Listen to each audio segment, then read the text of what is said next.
Welcome back to my YouTube channel. दोस्तों बात करेंगे हम बीपीएससी टीआरई 3.0 नई शिक्षक भर्ती को लेकर के। बीपीएससी टीआरई 3.0 नई शिक्षक भर्ती परीक्षा से पहले आया नया नियम। आपको बता दें 9वीं 10वीं और 11वीं 12वीं की जो आपकी एग्जाम पोस्टपोन कराई गई थी उसका जो एडमिट कार्ड है कब तक जारी किया जाएगा, क्योंकि परीक्षा की जो तारीखें बताई गई हैं वो 5 अप्रैल बताई गई हैं। तो आपके एडमिट कार्ड कब तक जारी किए जाएंगे उसके संबंध में बात करने वाले हैं। यस टेट एग्जाम डेट को लेकर के, यानी कि यस टेट का भी एग्जाम जो है यानी कि लगभग 3.5 लाख के पास अभ्यर्थी जो है हैं, यानी कि एस टेट का एग्जाम किस दिन होगा इसको लेकर के।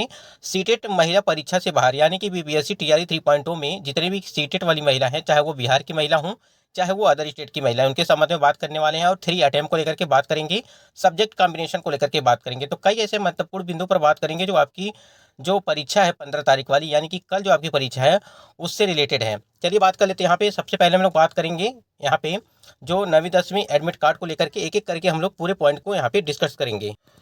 आपको एक नोटिस जारी किया गया था 11 तारीख को। तो इस नोटिस में यहाँ पे बताया गया था कि जो अध्यापक नियुक्ति प्रतियोगिता परीक्षा है, जो 9वीं 10वीं और 11वीं 12वीं के लिए प्रतियोगिता परीक्षा है, उसको जो एग्जाम तिथियां हैं यहाँ पे एक संभावित तिथियां बताई गई थी, वो 5 अप्रैल 2024 को बताई गई थी। यानी कि अगर 5 अप्रैल 2024 का आपकी परीक्षा जो है ये संभावित तिथियां बताई जा रही हैं, अगर इसी तिथि पर आपकी परीक्षा करा ली जाती है, मान लीजिए अगर ऑफिशियली यानी कि आयोग के द्वारा ये ऑफिशियली अगर ये डाटा आपको मिल जाता है कि 5 अप्रैल को ही आपकी पेपर कराया जाएगा, तो यानी देखिए एक हफ्ता पहले आपका जो है, एक हफ्ता पहले आपका एडमिट कार्ड वो जारी कर दिया जाएगा। अब क्यों जारी कर दिया जाएगा, लेकिन यहाँ पे एक चीज़ है, ये जो संभावित जो तिथियां बताई जा रही हैं और ऊपर से एक चुनाव का जो माहौल है, यानी कि चुनाव को देखते हुए हो सकता है कि आपकी परीक्षा की तिथियां जो है आयोग जो ऑफिशियली साइट से जो आयोग जो तिथियां निर्धारित करेगा उससे कहीं अलग हो। तो इसको हमें अभी जो है पेंडिंग में रखना है थोड़ा सा, ठीक है। लेकिन जो 5 तारीख की अगर तिथियां बताई जा रही हैं, अगर ये तिथियां हुई तो आपको एक हफ्ता पहले आपका जो है एडमिट कार्ड वो जारी कर दिया जाएगा। यानी कि 30 उस तारीख तक, 29 30 जो है मार्च तक जो है आपकी परीक्षा मतलब कि एडमिट कार्ड वो जारी कर दिया जाएगा, जिससे आपका आपका जो 5 अप्रैल को परीक्षा की तिथियां निर्धारित की गई हैं वो आपकी सारी चीज़ें कंप्लीट हो जाए। सबसे पहले आपका ई एडमिट कार्ड जारी किया जाएगा, यानी कि सेंटर कोड को लेकर के, ठीक है। और वहाँ किस डिस्ट्रिक्ट में आपका जो है पेपर है, ये चीज़ें जारी की जाएंगी। जैसे आपका जो है बीपीएससी टीआरई 3.0 के लिए जो 6 to 8 के लिए और 1 to 5 के लिए यहाँ पे जारी किया गया था, सेम इसी प्रकार से प्रोसेस होने वाला है। तो ई एडमिट कार्ड पहले जारी किया जाएगा, जिसमें आपको सेंटर कोड देखने को मिलेगा और वहाँ पे जो यानी कि डिस्ट्रिक्ट देखने को मिलेगा कि किस डिस्ट्रिक्ट में आपका जो है पेपर कराया जाना है। तो इससे रिलेटेड ये अपडेट थी कि यानी कि जो 9वीं 10वीं और 11वीं 12वीं की परीक्षा है। और एक चीज़ और समझिएगा, ये जो आपकी परीक्षा है 9वीं 10वीं और 11वीं 12वीं की, ये एक ही दिन हो सकता है कि पेपर आपका करा लिया जाए। मॉर्निंग शिफ्ट में ये हो सकता है और जो है तो यहाँ पे जो है इवनिंग शिफ्ट में आपका जो है 11वीं 12वीं की परीक्षा वो करा दी जाएगी, ठीक है। ये तो आपकी हो गई 9वीं 10वीं और 11वीं 12वीं की एडमिट कार्ड को लेकर के और परीक्षा तिथि को लेकर के, ये एक नंबर पे यहाँ पे समाप्त हुआ। और यहाँ पे देखिए परीक्षा से पहले नया नियम को लेकर के, यानी कि जो बीपीएससी टीआरई 3.2 है, 15 तारीख को जो कल आपका पेपर है उससे रिलेटेड यहाँ पे उन्होंने एक नोटिस जारी किया और उस नोटिस में क्या कुछ मेंशन किया देख लेते। तो यहाँ पे देखिए उम्मीदवारों के लिए आवश्यक सूचना में यहाँ दिया गया था और टीआरई 3.0 के लिए यहाँ पे देखिए अभ्यर्थी परीक्षा प्रारंभ होने के 2 घंटा पूर्व आपको परीक्षा केंद्र पर पहुंचना है और सुनिश्चित करेंगे, और परीक्षा प्रारंभ होने के 1 घंटा पूर्व आपको पहुंच जाना है, ठीक है। ये तो आपको निर्देश दिया गया है कि आपको परीक्षा से पहले यानी कि 2 घंटा पहले आपको पहुंच जाना है। और यहाँ पे देखो ओएमआर सीट को लेकर के, ओएमआर आंसर सीट में यानी कि उत्तर पत्रक में क्वेश्चन बुकलेट का सीरीज अंकित रहेगा, ठीक है। यानी कि अंकित रहेगा, ये आपका अंकित रहेगा ABCD, किसी भी आपका कोई भी यहाँ पे आपका हो सकता है, ठीक है। उसके बाद अभ्यर्थी ओएमआर आंसर सीट में क्वेश्चन बुकलेट की संख्या लिखेंगे, यानी कि आपको पता होगा कि संख्या वहाँ पे रहती है, एक नंबर होता है, ठीक है, बुकलेट सीरीज पे, वो आपको वहाँ पे लिखना पड़ेगा। और रोल नंबर जो है अनुक्रमांक केवल वहाँ पे गोला भरा रहेगा, यानी कि मान लीजिए 25 24 और 27 ये आपका मान लीजिए रोल नंबर है, तो ये आपको पहले से फिल रहेगा, आपको सिर्फ गोला ही वहाँ पे भरना रहेगा इस प्रकार से, ठीक है। तो ये चीज़ें बता रहे हैं। उसके बाद यहाँ पे देखिए इस परीक्षा में उम्मीदवारों को औपबंधिक रूप से प्रवेश की अनुमति दी गई है और उम्मीदवारों को निर्गत प्रवेश पत्र में यह स्पष्ट रूप से अंकित किया गया है कि उनकी पात्रता के संबंध में ऑनलाइन आवेदन में किए गए प्रविष्टि में अंकित तथ्यों के आधार पर विधिवत जांच या सत्यापन की पहचान उनकी अभ्यर्थिता पर आयोग द्वारा निर्णय लिया जाएगा। यानी कि जो भी फॉर्म अप्लाई करते टाइम आप लोगों ने डॉक्यूमेंट अपलोड किया था उसको सही मान करके आपके जो है एडमिट कार्ड को निर्गत कराया गया है। और जो है डॉक्यूमेंट वेरिफिकेशन के टाइम पे आपकी जो है अच्छे तरीके से जांच पड़ताल की जाएगी। जब तक उससे संतुष्ट नहीं हो जाता है आयोग, तब तक आपको जो है नौकरी नहीं मिलेगी। तो इतना समझिए। और चौथे नंबर पे आवेदन में अंकित तथ्य किसी भी समय जांच के क्रम में अन्यथा पाए जाने की स्थिति में संबंधित उम्मीदवार की उम्मीदवारी रद्द की जा सकती है और आयोग की इस परीक्षा अथवा इस परीक्षा सहित आगामी परीक्षा में उन्हें भाग लेने से वंचित किया जा सकता है। यानी जो भी आप लोगों ने डॉक्यूमेंट अपलोड किया है, अगर आप का उससे विपरीत पाया गया तो कहीं ना कहीं आपके ऊपर कार्रवाई की जाएगी और आपकी जो है कई जो है यहाँ पे देखिए आगामी परीक्षाओं से उन्हें जो है भाग लेने से वंचित आपको होना पड़ेगा। यानी कि आपको फिर आगामी जो भी भर्तियां होंगी बीपीएससी के द्वारा उसमें आप सम्मिलित नहीं हो पाएंगे। उसके बाद यहाँ पे परीक्षा केंद्र परिसर जहाँ परीक्षा होनी है, mobile bluetooth wifi gadget electronic pen pager wrist watch सामान या स्मार्ट आदि जैसी इलेक्ट्रॉनिक सामग्री को लेकर जाना या एवं उपयोग जो है वर्जित है। आपको इस प्रकार से कोई भी चीज़ें नहीं ले जानी है, जैसे ब्लूटूथ हो गया, वाईफाई गैजेट हो गया, इलेक्ट्रॉनिक पेन पेजर, ये सारी चीज़ें आपको लेके नहीं जाना है। परीक्षा कक्ष में इलेक्ट्रॉनिक सामग्री ले जाने पर उसे कदाचार मानते हुए बिहार परीक्षा संचालन अधिनियम 1981 के तहत आवश्यक कानूनी जो कार्रवाई की जाएगी। अगर इस प्रकार से आपके पास कोई भी चीज़ें पाई जाती हैं इनमें से, तो आपके ऊपर जो है कानूनी कार्रवाई की जाएगी। तो इसलिए इस चीज़ को आप लोग बड़े ध्यान से जो है चेक कर लीजिएगा अपने आप को परीक्षा केंद्र में जाने से पहले।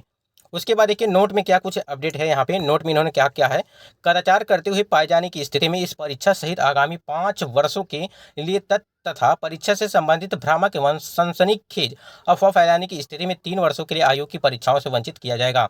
ठीक है, ये सारी चीज़ें यहाँ पे आशा करती हैं ये पॉइंट आपको बिल्कुल समझ में आ गया होगा। तो आप लोग बड़े सावधानी पूर्वक जो है परीक्षा को दीजिएगा, ऐसी कोई भी गलती ना करिएगा जिससे मान लीजिए आपकी तैयारी अच्छी है और एक छोटी सी गलती आपको जो है यहाँ पे जो है काफ़ी ज़्यादा यहाँ पे दिक्कत उत्पन्न हो सकती। अगर ए स्टेट एग्जाम तिथि को लेकर के बात करें हम, तो ए स्टेट एग्जाम तिथि को यहाँ पे आपको स्क्रीन पे आप देख पा रहेंगे। यहाँ पे एक नोटिस देखा गया और यहाँ पे कैलेंडर जो था, यहाँ पे बिहार विशेष विद्यालय अध्यापक पात्रता परीक्षा बी स्टेट 2023 की परीक्षा का आयोजन जो है संभावित तिथियां जो बताई गई थी वो 12/1/2024 से लगा करके 30/1/2024 तक की तिथियां निर्धारित की गई थी, लेकिन पूरे 1 महीने तक डिले कराया गया था। ठीक है, इसी प्रकार से जो है आपके ए स्टेट का एग्जाम जो है होने वाला था। यहाँ पे देखिए माध्यमिक शिक्षक पात्रता परीक्षा ये स्टेट 2024 के प्रथम के परीक्षा आयोजन की जो संभावित तिथियां बताई गई थी वो 1/3/2024 से लगा करके 20/3/2024 तक रखी गई थी।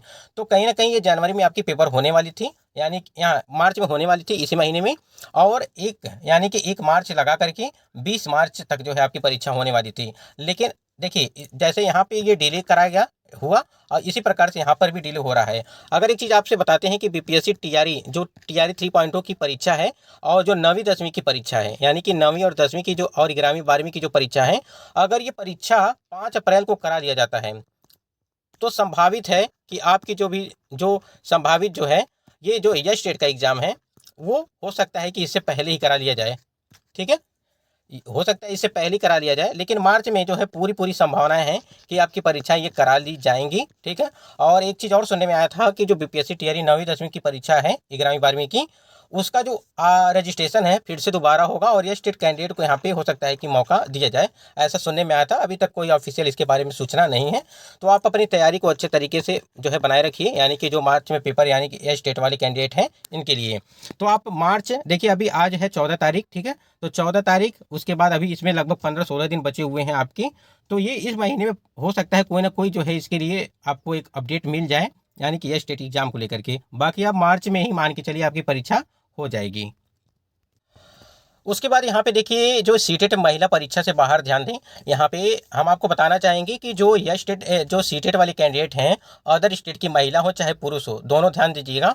आपको सिर्फ 90 नंबर ही चाहिए। अगर आपके 90 नंबर हैं तो आप सिर्फ आप ही लोग परीक्षा देंगे जिनका 90 नंबर है, बाकी लोग परीक्षा बिल्कुल मत देने जाएं क्योंकि आपको बाहर कर दिया जाएगा। हम यहाँ पे नोटिस जारी किया गया था सीटेट कैंडिडेट को लेकर के। यहाँ पे जो जितने भी मतलब कि बीपीएससी टीआरई 2.0 में सम्मिलित हुए थे, आप स्क्रीन पे देख पा रहे होंगे। और ये 16 तारीख को नोटिस जारी किया गया था, 16 जो है फरवरी 2024 को। और इस नोटिस में इन्होंने क्या मेंशन किया था, देखिए यहाँ पे देखिए, उपरोक्त विषय को अंकित करना है कि आप सभी नियुक्ति बिहार लोक सेवा आयोग के विज्ञापन संख्या 27/2023 के आलोक में हुई, परंतु आपके द्वारा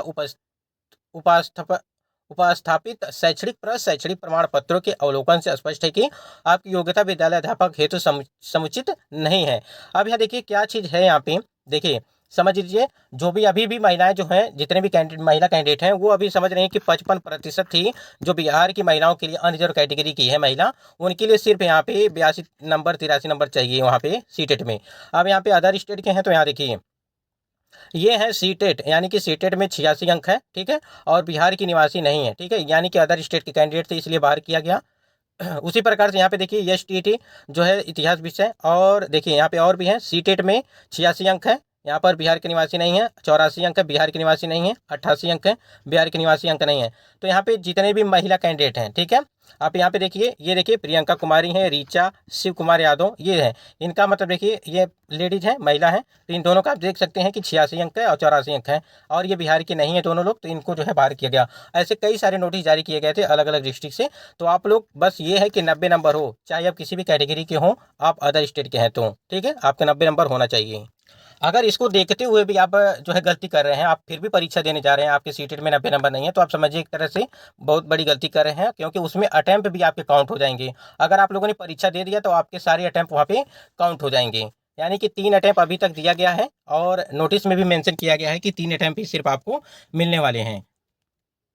और यहाँ पे देखिए, यहाँ पे नोटिस में भी मेंशन किया गया था, देखिए कोई अभ्यर्थी शिक्षा विभाग के बिहार विद्यालय राज्य अध्यापक नियुक्ति स्थानांतरण अनुशासनिक कार्रवाई एवं सेवार्थ नियमावली 2023 के आलोक में अधिकतम 3 बार परीक्षा में भाग ले सकेंगे। तो इसलिए हम आपको बता रहे हैं, अगर आपके सारी चीज़ कंप्लीट है, ठीक है, सीटेड वाला कंप्लीट है, 90 नंबर है, अदर स्टेट है, तो देख लीजिएगा जिसका भी जो भी कैटेगरी है उसके हिसाब से तभी आप पेपर दीजिए, क्योंकि आपके जो है अटैम्प्ट वो खराब हो जाएंगे। अगर आप परीक्षा में बैठ गए तो आपके अटैम्प्ट काउंट हो जाएंगे, इसलिए आप लोग ध्यान दीजिएगा इस चीज़ को। सब्जेक्ट कॉम्बिनेशन को लेकर के बात करिए तो सब्जेक्ट कॉम्बिनेशन में देखिए, जो भी सब्जेक्ट कॉम्बिनेशन है आपको एमआर सीट में अगर वहाँ पे भरने के लिए देगा, जो भी आपका सब्जेक्ट कॉम्बिनेशन है उसको देख करके अगर आपको नहीं समझ में आएगा कुछ, तो आप जो है एग्जामिनर जो वहाँ रहेंगे वहाँ पे पूछ लीजिएगा, जो भी आपकी कक्षा में होंगे, तो आप वहाँ से बिना पूछे आप लोग कोई भी चीज़ें जो है फिलअप नहीं करना है आपको, तो उस चीज़ को भी ध्यान दीजिएगा।